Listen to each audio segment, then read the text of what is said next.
Люди, беззаветно преданные своему делу, выдающиеся врачи, ученые с мировым именем, преподаватели от Бога, а также чемпион первой юношеской олимпиады, заслуженно названы лауреатами конкурса «Лучшие люди Бурятии». Я из семьи династии Хамушкиев. У нас педагогический стаж более 300 лет.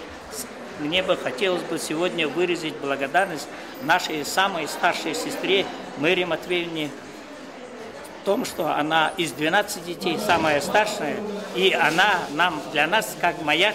Из 12 детей Хамукшкиевых 9 выбрали профессию педагога, 3 работают в сфере культуры. Этих людей редко удается увидеть на экранах ТВ. Они мало говорят, но много делают во благо общества. Одна из них – Галина Чемит-Даржиева, доктор сельскохозяйственных наук. Под ее руководством 17 аспирантов блестяще защитили кандидатскую степень и работают в научных центрах Бурятии и России. Нашел меня мой студент с Национального гуманитарного института нашего классического университета Бояр Жигмитов, который у нас ведет уроки бурятского языка. Я, например, своих внуков очень с удовольствием сажаю перед экраном и заставляю изучать вместе с Бояром бурятский язык.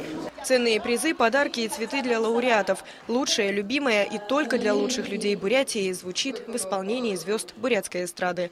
Виктория Гмызина, Бранчевина, Маржаргал. Вести Бурятия.